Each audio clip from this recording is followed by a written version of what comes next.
इतना हार जीत के बाद भी पवन जायसवाल के चेहरे पर कभी शिकन नहीं, चूंकि हम राजनीति करते हैं और जब से हारते हैं मेरा इच्छा शक्ति और मजबूत होता है और ज्यादा ऊर्जा से हम काम करते हैं। मेरा कटाक्ष किसी नेता पर नहीं होता है। गठबंधन तो जैसे महागठबंधन है, एनडीए गठबंधन है, उस तरह इस जिले में एक अजूबा गठबंधन देखने को मिला। 2022 में एक और नई ऊर्जा, नई सोच के साथ मजबूती से जो है इस जिले में राजनीति की शुरुआत करेंगे। जैसे करते थे उस तरह और मजबूती से करेंगे। अध्यक्ष उपाध्यक्ष चुनाव में उस गठबंधन के सभी नेतागण को बहुत बहुत धन्यवाद, बधाई देते हैं, क्योंकि हम लोग पराजित हुए हैं।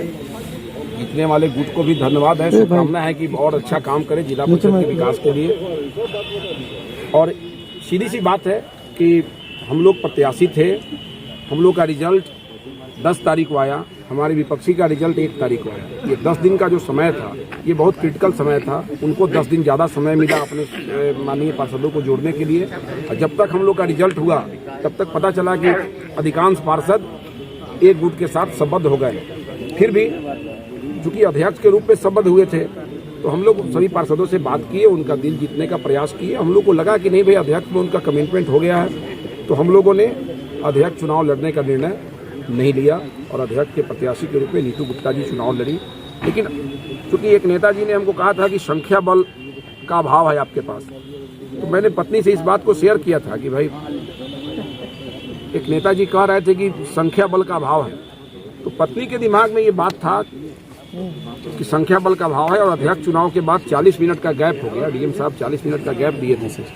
इसमें कुछ पार्षदों से उन लोगों को बात हुई और उन लोगों को लगा कि नहीं भाई, पार्षद तो हमारे पक्ष में है ही, लेकिन चूंकि ये किसी से जुड़ गए थे, वो बाधा इनके पास था, किसी को जुबान कर दिए थे अध्यक्ष के रूप में, तो अंदर में ही एक ऐसा माहौल बना कि नहीं, उपाध्यक्ष में प्रियंका जायसवाल जी को लड़ना चाहिए। और पार्षदों ने इस प्रकार का विचार दिया और प्रियंका जायसवाल जी वहाँ उपाध्यक्ष की उम्मीदवार हो गई।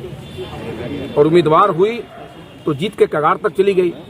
उस गुट के 16 पार्षदों ने मत कर दिया, 10 पार्षद ही लोग गए थे साथ में, और उस गुट के 16 पार्षदों ने मत किया और जीत का जो जादुई आंकड़ा था 29, उसके करीब पहुंच गई। 26 मत प्राप्त हुआ और 3 जादुई आंकड़ा से मात्र 3 वोट का अंतर रहा। मेरा ये कहना है कि ये 16 पार्षद जो समर्थन कर दिए, 10 पहले का 26 जो समर्थन मिला, ये अजूबा गठबंधन के लिए बहुत बड़ा सदमा है, क्योंकि पार्षद तो वही थे जो अध्यक्ष में किसी को वोट दिए थे। अजूबा गठबंधन से क्या मतलब है? अजूबा गठबंधन से क्या मतलब है, ये हमसे पूछते हैं। आप बताइए, आपके सोशल कटाक्ष भाजपा नेताओं पर है? मेरा कटाक्ष किसी नेता पर नहीं होता है। गठबंधन तो जैसे महागठबंधन है, एनडीए गठबंधन है, उस तरह इस जिले में एक अजूबा गठबंधन देखने को मिला। गठबंधन के कोऑर्डिनेटर कौन थे? कोऑर्डिनेटर कौन थे आप ही पता करिएगा, आप लोगों को ज्यादा जानकारी होगी, हमरा आना जाना तो। भाजपा नेताओं से कुछ शिकवा शिकायत? देखिए, भाजपा नेताओं से मेरा शिकवा शिकायत क्यों रहेगा अलग से?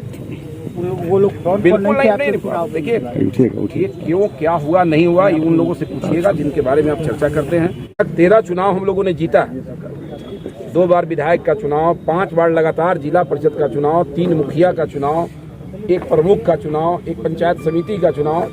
ये 13 चुनाव हम लोग जीते हैं और 9 चुनाव हम लोग हारे हैं। 2 विधानसभा हारे हैं, 3 एमएलसी हारे हैं, 1 जिला परिषद हारे हैं, 1 मुखिया हारे हैं, 2 उपाध्यक्ष जिला परिषद चुनाव हारे हैं।